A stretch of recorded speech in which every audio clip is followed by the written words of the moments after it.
Hello, you're welcome to today's program. Today we shall be looking at a very important topic, the unity of Africans in the diaspora. With me on the show today is Mr. Damilare. Damilare resides in Canada. At the end of the discussion, we shall be giving you some tips on how to be very successful as an African in the diaspora. Stay tuned. Damilare, you are welcome. Please unmute. Good morning, my brother. You're welcome, sir. Good to have you here. Nice one. Thanks for inviting me. Thank you for joining us. Waste any time because time is important to everybody. So we appreciate your coming. So let's just go straight to the points. We're talking about unity today. Unity of Africans who live in the diaspora. What do you think about that? Do you think it's something that we should be talking about? Yeah, exactly. It's something we should talk about because human beings are social animals, and as social animals, we act together. There's a popular saying that if you want to go fast, go alone. If you want to go far, go with others. So there is need for people to go with others if you want to go far in life, so that the pitfalls that people that have gone ahead of you have fallen into, you can actually avoid those pitfalls. So there's a purpose for unity is important, So as Africans, as diasporans, I think there's need for unity. It's around common shared interest. Okay, thank you very much. So we have agreed. I think I'm throwing that line that unity is important so that we do not repeat the pitfalls of others who have come before us. So talking about pitfalls, can you tell me one or two pitfalls that we are prone to when we are young, when we are not united as a people living abroad? Just one or two, if you have any that you can point out. Okay, the first major one that I say is I see people make career mistakes.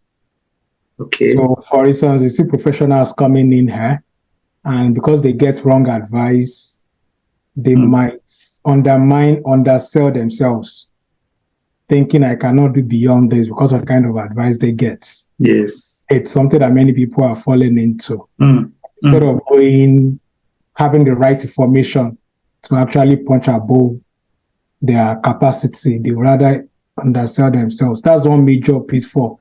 The second one that I see is we don't really have African communities building wealth as a community, not individually. Yes. Because people don't really have that kind of information. They don't work in groups. So I think that's two major things, because you can see the Jewish community, for instance. Exactly. They are powerful as a bloc. You can see the Indians, the Chinese, the Lebanese, so many other communities that are doing very well. Yeah. Because they work in unity as a community to achieve many stuff together. Yes. I think those are the things that I see. So just to say. I sincerely agree with that. In fact, I've discussed that in many forums, and you are very correct. You see, one thing I've discovered in life is when you come to a new environment, the first people you meet and settle with, in a large extent, determine how you are going to live the rest of your life if you are not very conscious about this. That's why you see in a country like Nigeria, the people in the north, when they travel from the north to other countries, like maybe in the south, let's say the Abokis, for instance, you find out that most of them, they end up riding bikes, because the people they meet on ground, what they do is bike. So they just tell them, and this is what we can do. And because your environment affects your thinking, you find out that they are just going to be doing that thing. Now, there's nothing wrong in riding bikes. I'm not saying that there's nothing wrong with that. But if you have a focus, have an issue, you know that this thing should be temporary, because you just want to put your feet on the ground before you do something else. But if you don't have that consciousness, you find that a medical doctor from South Africa will come to America, or you go to UK and is doing a care job. Before you know it, depression will set in because there was no goal. But if you have a goal, You know this is temporary. You know, cause and you will not be anxious because you know you are just need to settle. So these are the things that you just said, and I think they are very, very important. So going forward now, do you think there is any particular way this unity can be propelled?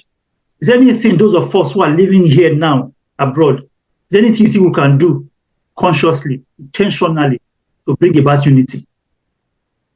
Yes, there are certain things that comes to my mind.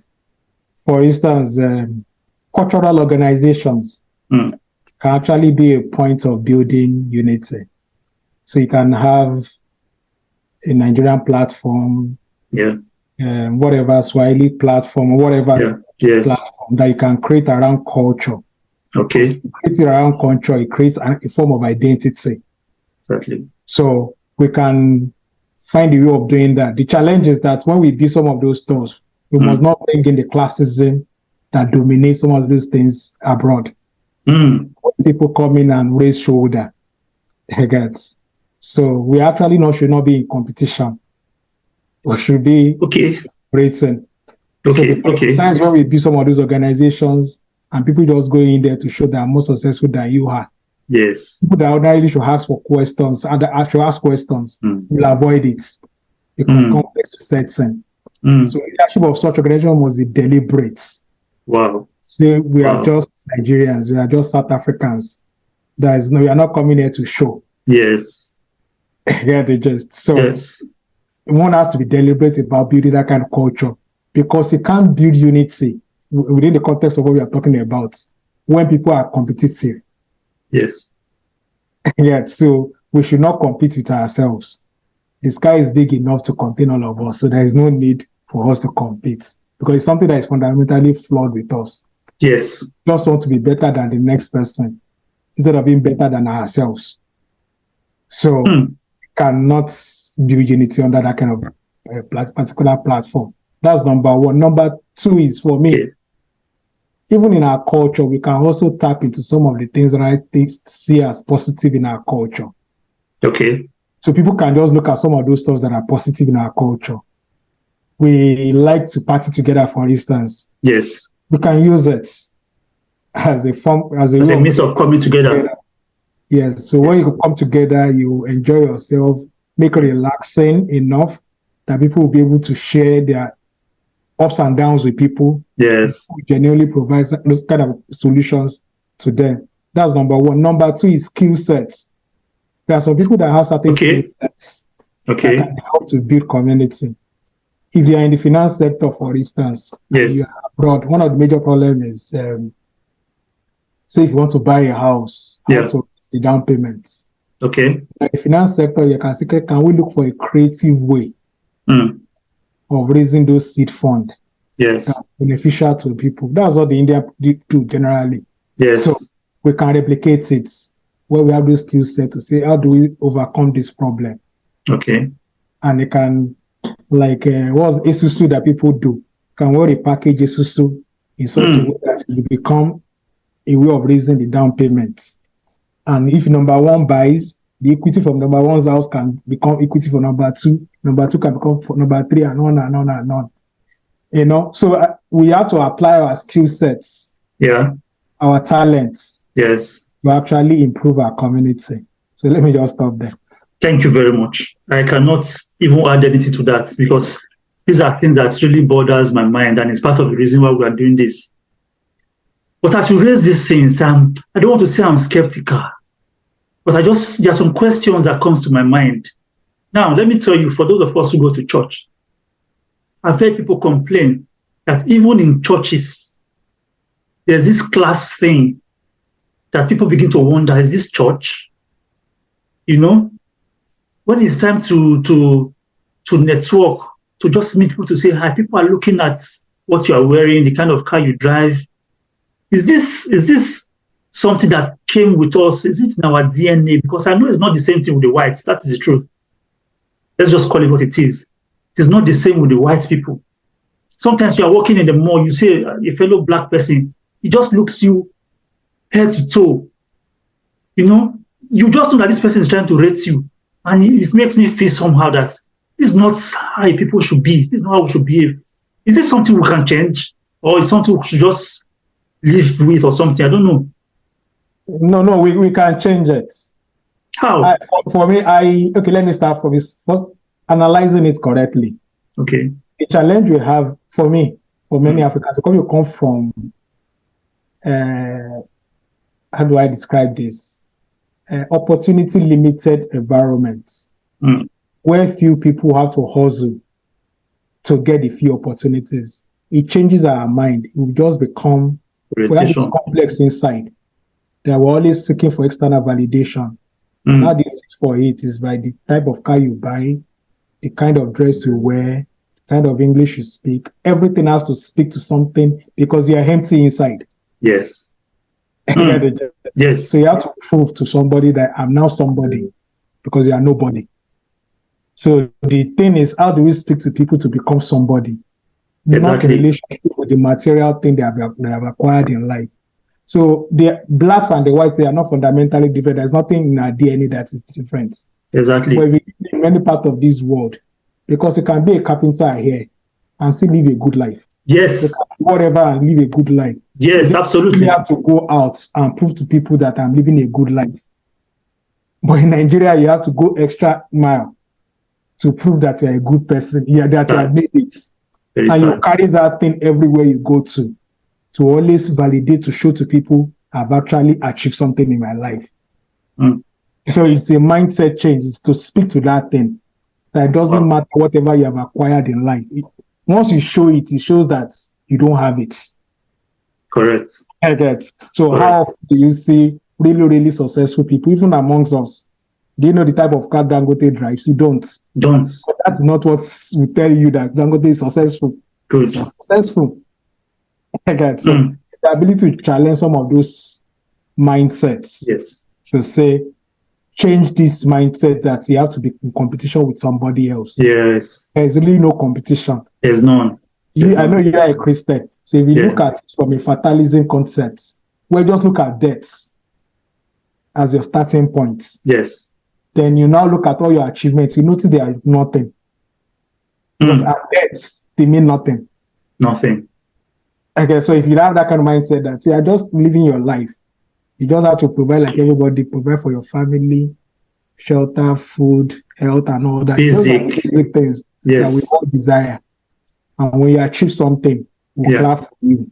But you don't carry it in your head and all that. So I think it's to challenge that mindset. Yes. That mindset that says that you have to show that you are successful through material acquisition. Yes. And it has to be at the detriment of somebody else. Because the way our mindset is not only that I'm successful, but I'm more successful than you. Than the other.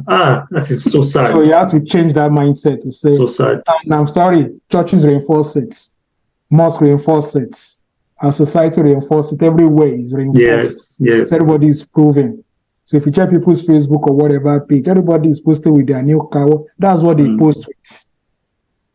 It is a mindset that is poor, that is shouting, I'm poor. See what I've acquired. Sad, very sad. You have said it all. Now, the good thing about this is that now we have the opportunity to raise up our kids in a different way, because they are not ingrained with that African mindset that we came to the diaspora with. Now, we cannot tell them the right thing to do, the right way to look at people. There's dignity in labor. Whatever your hands finds to do it with pride, because you are helping humanity. That's the most important thing. That's the basic thing we need to do. And I think everybody watching this podcast, the onus is on each person to ensure that we live a better life. Don't just look at people because of what they wear, because of the money they have in their bank account. They're all humans. We should treat everybody with dignity, no matter their financial status. Thank you very much for that. Now, going to this question now, from what we have said so far, you talked about business, how to support businesses. Now, knowing who we are, the question now is, do we need to have a formal leadership as Africans in diaspora? Because when you're talking about helping someone to have a business, support, you know, you have community. Now in this community, people bring money together to support people. Now you have a new business. You don't have the fund to make the business thrive. People are coming together to bring money. How do you ensure that the person you are giving this money to is able to pay? Are we going to be doing agreements, doing legal documents? When somebody defaults, are we now going outside the community to prosecute people? That's one of the challenges that we are going to face. Because I know that in other communities, like in the Chinese community, they have courts, as in court of law. They have people who they take their cases to, that is outside their host community. We even heard of prisons in other countries that Chinese people are operating, which is not where we want to go to. But as Africans in diaspora, what do you think should be the structure in place to ensure that this is a good concern? Because if there's no structure, in my own mindset, if there's no structure to ensure that people comply with these things, do you think we will go far with it? What do you think? My take is this one: there cannot be formal structure where there will be a leader up there. Why? Because we all came individually, and all that. People come with their head, go with their background, and like we have said already, people are mentally poor. Yes, already. So to talk about the Chinese model, which is government sanctioned model, I don't think it will work with our community. What I see is small groups, 10 people of like minds, coming together and applying some of these principles. Others can copy with time. Because some people just have to show those examples to others. Maybe 10, 20, because we know where we are. That's why I mentioned the rule of skill sets. People that have the competencies. Might have to have within that group a lawyer, a finance person. We are both bankers, so you understand we have to find a way of managing the risk, because anything can happen. The member can die. What happens in that situation? So anything can happen, So we have to find a way of managing the risk. So I'm not being theoretical. We have to be practical. Get it. So 10 people, but have some shared values together. And know what you want to achieve. We are not competing with ourselves. We want to uplift ourselves. How do we do this? What do we have? Is it house that we want to buy? Which is the easiest way of building wealth in this part of the world. Major challenge is how do we raise down payments? Many people have to go to second lenders and pay so much. Why can't we raise that funds amongst ourselves and set up a fund, minimum fund, that people can use to achieve? And because you don't want anybody just, I want to buy 1 million house, this one's want to buy 2 million house. No, we can say no. Our budget for individual is 600,000. I'm just giving everybody can buy house more than 600,000. So there is nobody cheating one other person. You already have it. So there are experts amongst us that can have this thing well structured out. So I think it should be like 10, maximum 20 groups, people coming together to form a group. And if you do that over time, then that can multiply. Don't wait for when it will never come to pass.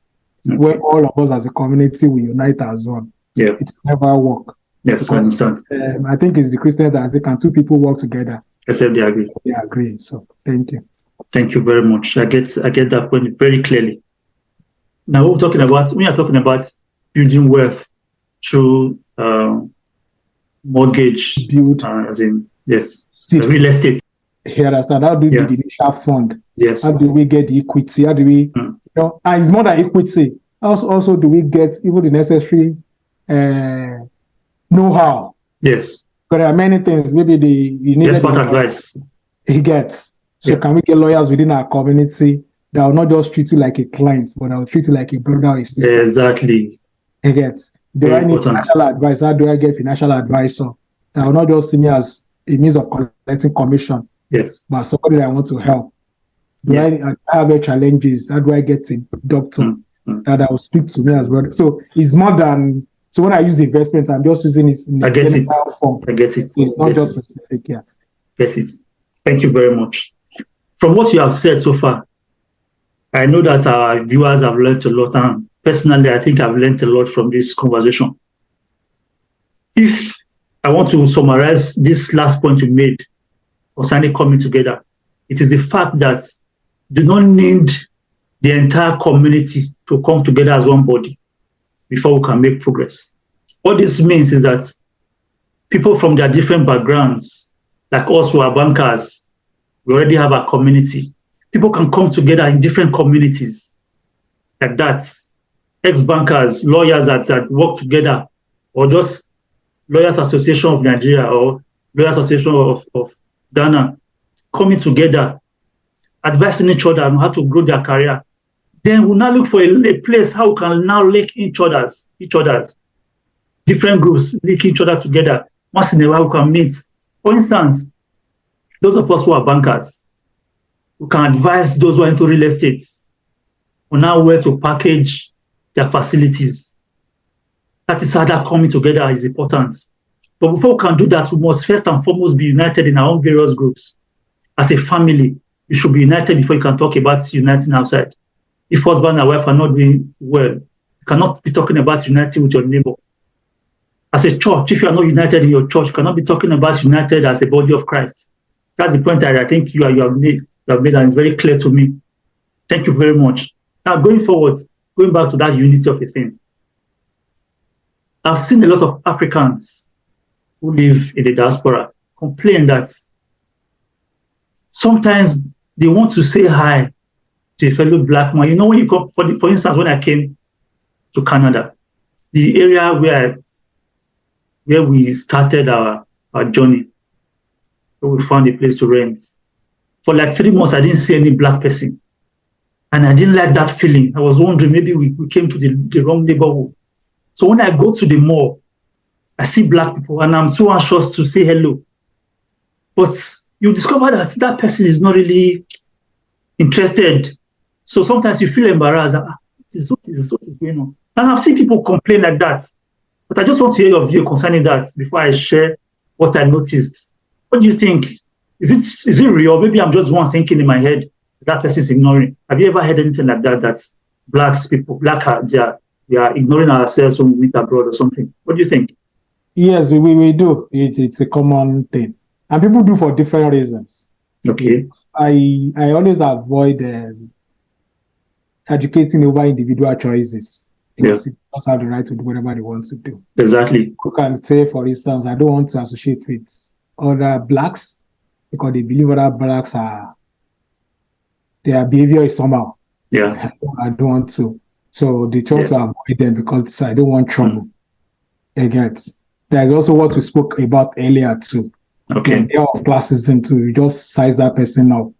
Yeah. If I say hello to this person, to just bring unnecessary demand on me. Yeah. So there are all sorts of reasons why people avoid other persons. Okay. And it's difficult to change that. Okay. Because it's an individual thing. Yeah. But you as a person can decide I'll say hello to anybody. It's on you. Yes.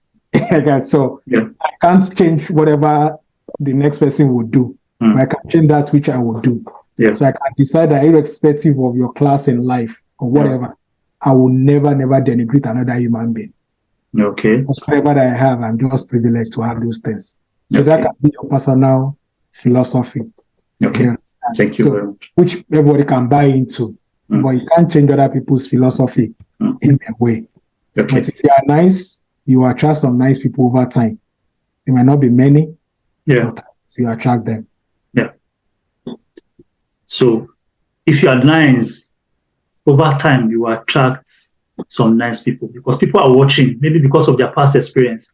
They need to be sure that you are the type of person they want to associate with. It's not their fault. People have different experiences.